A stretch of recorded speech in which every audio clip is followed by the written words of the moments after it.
Hello বন্ধুরা, কেমন আছো তোমরা সবাই? আশা করি প্রতিদিনের মতন তোমরা খুব ভালো আছো। আমার এই ছোট্ট ইউটিউব চ্যানেলে আমি তোমাদেরকে আবার একবার অনেক অনেক স্বাগত জানাই। বন্ধুরা, আজকে এই যে বাজারে পাওয়া যাওয়ার এই রকমের সুন্দর সুন্দর ডোরম্যাট, ফ্লোর ম্যাট আমরা জিরো কস্টে বাড়িতেই বানিয়ে নেব, তাও কিছু পুরনো কাপড় দিয়ে। তো এখানে দেখো আমি কিছু পুরনো লেগিস দিয়ে নিয়েছি। আমার কাছে এই দুটো লেগিস ছিল, এগুলো কিন্তু একদমই খারাপ হয়ে গেছে, ছিঁড়ে গেছে, কালার ফেড হয়ে গেছে, এটা কোনো কাজের না। কিন্তু এটা দিয়ে তোমরা খুব সুন্দর ডোরম্যাট, ফ্লোর ম্যাট বানাতে পারো। তো কিভাবে করছি সম্পূর্ণ ভিডিওটা সাথে থাকো, তাহলেই বুঝতে পারবে। তো প্রথমে দেখো আমি এখান থেকে ছোট ছোট করে কেটে নিচ্ছি। তো তোমরা কিন্তু এই জায়গাতে একদম লম্বা লম্বা করেও কাটতে পারো। তো আমি এইভাবেই কেটে নিচ্ছি। এবারে দেখো এখান থেকে এটাকে হাফ করে দেবো।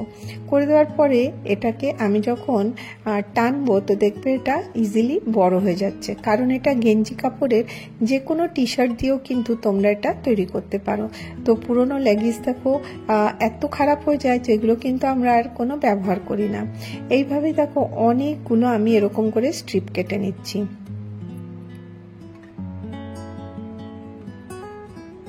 অবশ্যই একটু পেশেন্সের দরকার, ইজিলি এটা তৈরি করতে পারবে, শুধুমাত্র একটুখানি সময় দরকার। তো দেখো এইভাবে আমি এগুলোকে খুলে নিয়েছি আর এরকম করে টান দিচ্ছি। যখনই টান দেবে দেখবে এটা একদম লম্বা দড়ির মতন হয়ে যাচ্ছে। এবারে দেখো অনেকগুলো পিস কিন্তু আমি এটা দিয়ে রেডি করব। তো দেখো করে নিয়েছি, করে নিয়ে দুটোকেই কেটে নিয়েছি, দুটো লেগিস কেটে নিয়েছি, কেটে নিয়ে এরকম করে টুকরো করে নিয়েছি। প্রথমে লম্বা লম্বা করে আমি কেটে এরকম করে, আর তারপরে ছোট ছোট টুকরো করেছি। এর মেজারমেন্ট কিছুই না, 2 ইঞ্চি পর্যন্ত মোটামুটি রাখলেই হবে, কারণ এতগুলো মেজারমেন্ট করে কাটা কিন্তু পসিবল হবে না। সেই জন্য আন্দাজ মতন কিন্তু আমি এরকম করে ছোট ছোট পিস করে নিয়েছি। দেখো কত তৈরি হয়ে গেছে। আমি এখানে দুটো কালারের ব্যবহার করছি, তোমরা চাইলে আরো কালারেরও ব্যবহার করতে পারো। এবারে আমি একটা নিয়ে নিয়েছি কাপড়। এই কাপড়টা কিসের জানো? এই যে তোষক তৈরি হয়, সেই তোষক যখন খারাপ হয়ে যায় আমরা তো কাপড় চেঞ্জ করে দিই, সেই কাপড়টাই আমি কিন্তু রেখে নিয়েছিলাম। এটা কিন্তু একদম খারাপ হয়ে গেছে, কিন্তু অনেক মোটা আছে, সেই জন্য আমি আজকে এটারই ব্যবহার করব। তোমাদের কাছে যদি চালের বস্তা থাকে সেটাও নিতে পারো, বা এরকমই কোনো চাদর দিয়েও করতে পারো। তো দেখো এখানে আমার কাছে একটা পুরনো প্যান্ট ছিল, সেটার অংশটা আমি এইভাবে কেটে নিয়েছি। তোমাদের সাথে এই কর্ডের প্যান্টের যে ডোরমেট আছে সেটাও তোমাদের সাথে আমি শেয়ার করেছিলাম। তার থেকে কিছু একটু বেঁচে যায়, সেগুলোকে রেখে দিই, আবার সেগুলোকে কাজে নিয়ে আসি। তো এরকম করে দেখো আমি সমান করে কেটে নিচ্ছি। এটা করার জন্য তোমাদের কোনো কিছু মেজারমেন্টের দরকার হবে না, শুধুমাত্র আন্দাজ মতন তোমরা ছোট বড় বানিয়ে নিতে পারো। তো দেখো আমি এটা প্রথমে সেট করে দেখাই।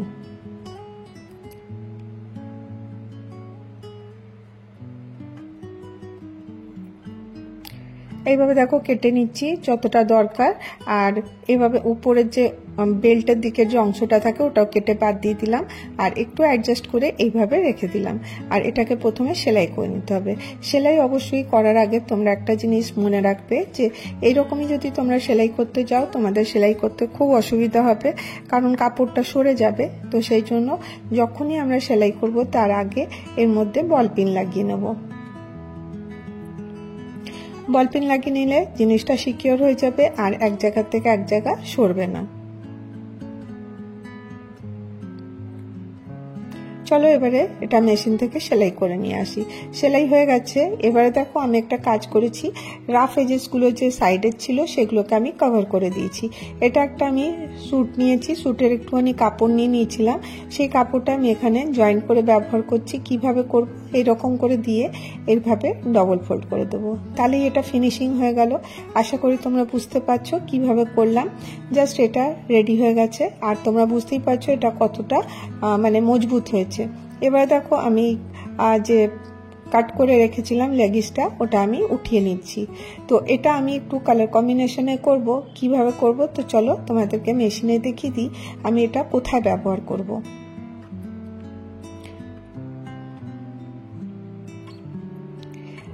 দেখো মেশিনের কাছে চলে এসেছি। এবার দেখো আমি কিভাবে রাখছি, এইভাবে রাখবো আর এখানে দুটো তিনটে একসাথে নেব আর নিয়ে এরকম করে সেলাই করতে থাকবো।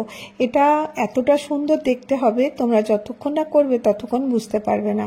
আর করা অনেকটাই সহজ, যদি তোমরা এগুলো কেটে রেখে দাও একটু সময় করে, তারপরে একদিন বসে হয়তো সেলাই করে নিলে তো দেখো একটা সুন্দর জিনিস তৈরি করতে পারো।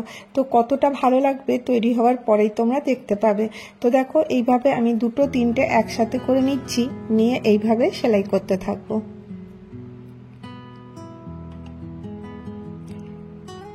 অবশ্যই এখানে আমি কোনো মেজারমেন্ট নিইনি, যে লেগিসগুলো কেটে রেখেছিলাম এরকম ছোট ছোট পিস করে আন্দাজ মতন কেটে রেখেছিলাম। যখন দেখবে এটা একটু অনেকটা ছোট বড় হচ্ছে, পরে এটাকে সাইড থেকে তোমরা কেটে দিয়ে সমান করে দিতে পারো।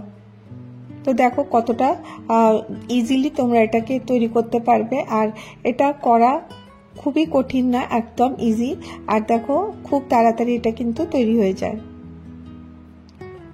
প্রথমে আমি গ্রে কালারের দিলাম, তোমরা তোমাদের ইচ্ছা মতন কালার কম্বিনেশন দিতে পারো। আর এখানে আমি কি করে করছি একটু লক্ষ্য করে দেখবে। প্রথমে আমি গ্রে দিয়ে যে কাপড়টা দেখা যাচ্ছিল সেইটাকে কিন্তু কভার করতে হবে, সেটা দিয়েই আমি কিন্তু এইভাবেই করছি। আর দেখো সাইডে যে ব্লু কালারের আমি প্যান্টটা লাগিয়েছিলাম তার উপর থেকে আবার লাগানো শুরু করলাম, যাতে আমি জয়েন্ট করেছি সেই জয়েন্টটা যেন দেখা না যায়। এবার আমি হোয়াইট কালারের নিয়েছি।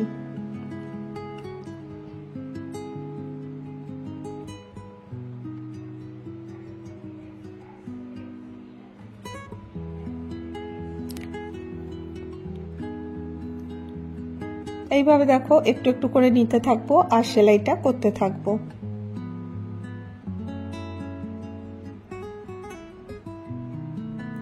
তোমরা চাইলে কিন্তু আমি যে প্যান্টের কাপড়টা লাগিয়েছি সেটা নাও লাগাতে পারো, পুরোটাই কিন্তু এটা দিয়ে করে নিতে পারো। তো কাপড় যখন আমি কেটেছিলাম তো একটু কম মনে হচ্ছিল, যদি আমার কম পড়ে যায় সেই জন্যই মাঝখানে আমি কাপড় জয়েন করেছি। এমনিতে যদি তোমরা পুরোটা করতে চাও তাহলেও কিন্তু করতে পারো, সেটাও কিন্তু দেখতে খুব সুন্দর হবে।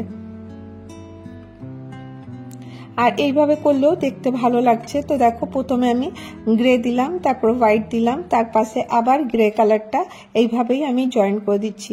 তো দেখো এর মধ্যে কতটা সুন্দর থিকনেস এসছে। আর এটা মনে হচ্ছে যেন আমরা বাজার থেকে কিনে এনেছি। আর এত ফাটা লেগিস, ওইটা তোমরা যদি এইভাবে ব্যবহার করবে, তোমরা যখন বানাবে নিজেরাই ভাববে যে সত্যি এটা ভালো লাগছে। তো আমি এতগুলো ডোরম্যাট বানিয়েছি, ওর মধ্যে থেকে এটা কিন্তু আজকে আমার খুব ভালো লাগলো যে এতটাই সফট হয়েছে। আর এটা দেখতে মানে যে লেগিসটা ছিল একদমই খারাপ ছিল, তোমরা দেখেইছো দুটো লেগিসই একেবারে খারাপ ছিল। আর সেটা দিয়ে যদি তোমরা এত সুন্দর জিনিস তৈরি করে নিতে পারো, তাও আবার জিরো কস্টে।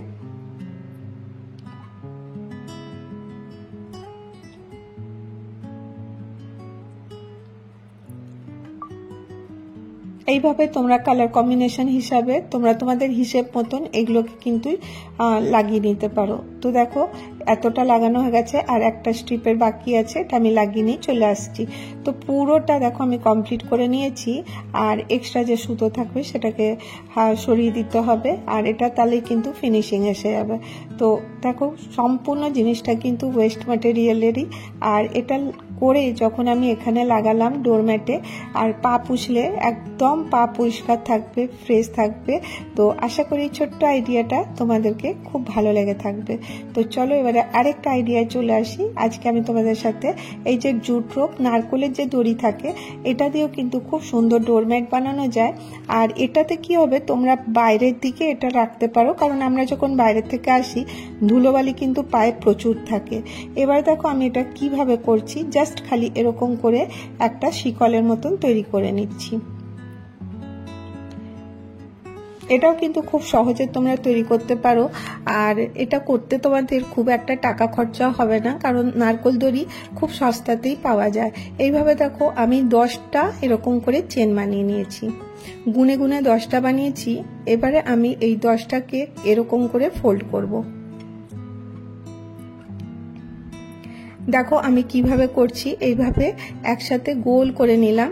এবারে দেখো কি করব, এবারে একটা হাত দিয়েও চেপে করতে পারো বা পা দিয়েও চেপে করতে পারো। এটাকে একটুখানি প্রেস করতে হবে, হাত দিয়ে না চাপলে পা দিয়ে চাপলেও তোমাদের ইজি হবে। এরকম করে আমি দুভাবেই দেখিয়ে দেবো। তো দেখো এরকম করে একটার ভেতরে একটা শেকলের ভেতরে এরকম চেন বানাতে হবে।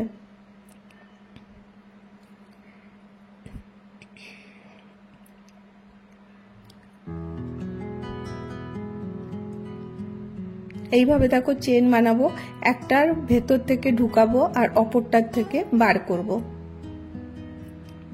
এরকম তোমরা বিভিন্ন শেপের বানাতে পারো, ওভাল শেপেরও বানাতে পারো। তো তোমাদেরকে পা দিয়ে দেখিয়ে দিলাম, এবারে হাত দিয়ে দেখিয়ে দিই।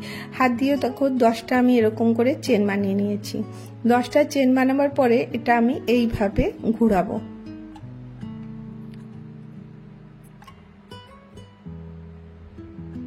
এইভাবে ধরবো, দিয়ে এরকম করে ঘুরিয়ে আবার এর মধ্যে থেকে একে অপরের ভেতর থেকে নারকেল দড়িটা ঢুকাবো আর বার করতে থাকবো। আর দেখো নারকেল দড়িগুলো কিন্তু এক একটা লেচিতে আসে, যখন একটা লেচি শেষ হয়ে যাবে তখন এর মধ্যে গিট দিয়ে আবার এটাকে আগে বাড়াতে হবে। তো দেখো আমি কিভাবে করছি। আর চেনটা খুব একটা টাইট করবে না, টাইট করলে কি হবে তোমাদের বার করতে অসুবিধা হবে। সেই জন্য দেখো হালকা করেই আমি করেছি, আর এর মধ্যে থেকে আমি শুধুমাত্র এটাকে এরকম করে ঘুরিয়ে ঘুরিয়ে করতে থাকতে হবে। এতেই কিন্তু পুরো শেপটা চলে আসবে। আর যতটা বড় তোমরা করতে চাও ততটা বড় কিন্তু ইজিলি এটা দিয়ে করে নিতে পারো।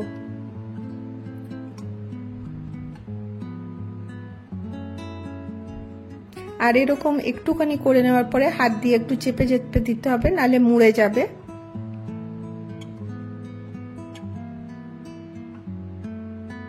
দেখো আমি তোমাদেরকে দেখিয়ে দিলাম কোথা থেকে ঢুকাচ্ছি আর কোথায় বার করছি। এইভাবে পুরোটা আমি এরকম করে কভার করতে থাকবো।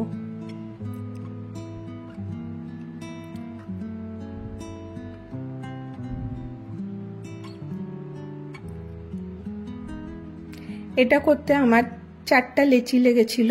4টা লেচিতেই কিন্তু অনেক বড়, মানে মিডিয়াম সাইজের একটা তোমরা আর ডোরম্যাট বানিয়ে নিতে পারো। আর দেখো এটাতে এত পরিষ্কার হবে পা, মানে এর মধ্যে ধুলোবালি কিছু আটকে থাকবে না, আর ইজিলি তোমরা এটাকে পা পুষতে পারো। এভাবে দেখো আমি উল্টো করে এটাকে চেপে দিচ্ছি, কারণ এটা যখন আমরা করতে থাকি ঘুরিয়ে ঘুরিয়ে তখন ওটা একটুখানি উপরের দিকে উঠে যায়। তারপরে এটা চেপে দিলে কিন্তু একদম পারফেক্ট হয়ে যায়। এরকম করে রেখে দাও আর এটা পা পোছার কাজে লাগাও। আজকে দুটো আইডিয়া তোমাদের সাথে শেয়ার করলাম, আশা করি ভালো লেগে থাকবে। আজকের ভিডিও এতটাই, আবার দেখা হবে নেক্সট ভিডিও।